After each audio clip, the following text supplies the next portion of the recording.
All right, let's get right into it. Think about this. Almost 200 years ago, Ralph Waldo Emerson gives this speech, and it gets called America's Intellectual Declaration of Independence.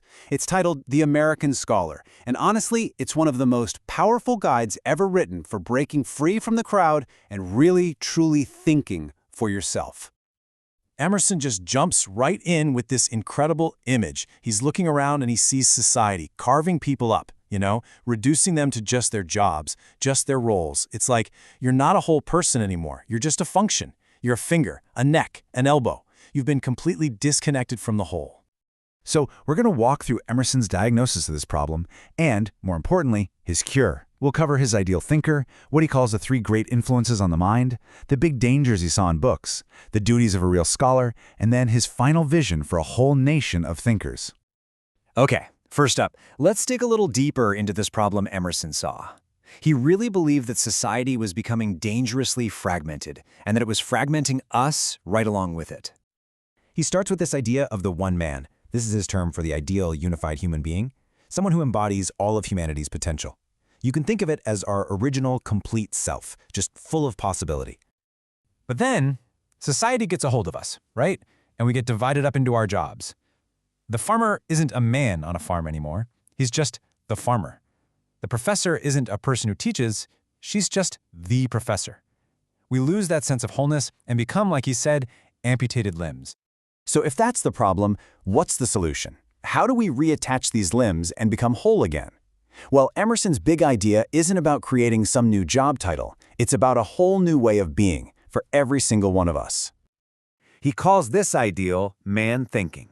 And this is the key part, so listen close. It's not a profession. It is a state of being. It's all about cultivating a mind that is active, that is original, no matter what you do for a living. It is the exact opposite of just passively soaking up information. And this brings us to the alternative he's warning us about, what he calls the degenerate state. This is where a scholar becomes a mere thinker. Instead of creating new ideas, they just repeat. They become a parrot of what other people have already thought, just a bookworm who can only spit back what they've read. Okay, so if the big goal is to become this man thinking, how do we actually do it? Well, Emerson lays out a pretty clear curriculum, and it's built on 3 really fundamental influences. He gives us 3 great teachers. First, nature. Second, the past, which we mainly get from books. And third, action. We're going to start with nature, and then we're actually going to jump to action because Emerson's view on books is so important and comes with such a huge warning that it really needs its own dedicated section. For Emerson, nature is number 1. It's the most important influence. And we're not just talking about pretty landscapes here. He saw nature as a mirror to our own minds. When you observe the laws of nature, the cycles, the growth, the balance, you start to understand the laws of your own consciousness. It's like he says, one is the seal, the other is the print. The next essential teacher is action. For Emerson, you can't just sit in a library and think your way to wisdom. Thought is just an idea until it's tested in the real world, through lived experience. Action is what transforms those abstract thoughts into actual truth. It's the raw material that wisdom is built from. All right, so let's get back to that second influence, books. We saved it because for Emerson, this one comes with the biggest warning label. The wisdom of the past, absolutely crucial. But he argues it's also incredibly dangerous if you don't use it the right way. The whole thing boils down to how we use books. The right way? You use them as sparks for your own creative thought. They're for inspiration. The wrong way? You let them dominate you. You become a bookworm, treating old ideas as absolute truth and just worshiping the thinking of others. And he paints this really vivid picture of the danger, doesn't he? These young minds trapped in libraries, feeling like it's their duty to just agree with the great thinkers of the past. Instead of finding their own voice, they just become echoes.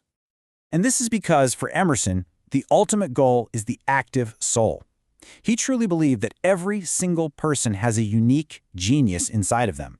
The whole point of education and of reading is to clear a path for that genius to come out, not to block it with a pile of other people's ideas. So let's say you do it. You embrace nature, you get out there and take action, and you learn to use books the right way. What then? What's the responsibility of this man thinking? Emerson is super clear. This is not some selfish little project. It comes with duties. And it all starts with self-trust. That's the foundation, the guts to believe in your own insights. Once you have that, you can actually serve society. You can cut through the noise and show people the truth. You can stand firm against whatever happens to be popular at the moment. You preserve what's valuable from the past, and you're brave enough to share your new truths with the world. He sums up this whole profound role so beautifully with this line: the independent thinker, they are society's eye and its heart, the one who sees clearly and feels deeply for everyone else. But look, this is not an easy job. Emerson warns that it demands a willingness to be unpopular, to put up with being alone, even being mocked. Because to get that crystal clear view of society, the thinker often has to stand a little bit apart from it all. All of this builds to Emerson's final, absolutely breathtaking vision.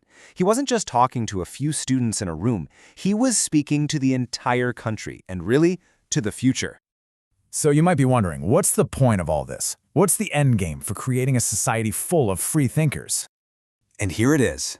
Emerson's ultimate goal is the creation of a true nation of individuals, a society where every single person trusts their own inner voice because they recognize that the same divine spark of genius exists in everyone. It's a vision of unity through individuality. And he leaves us with this powerful, unforgettable call to action, a challenge that is just as real today as it was back in 1837. To be self-reliant, to be productive, and, maybe most importantly, to have the courage to speak our own minds. So the question for us is, what does it take, right here and now, to finally answer that call?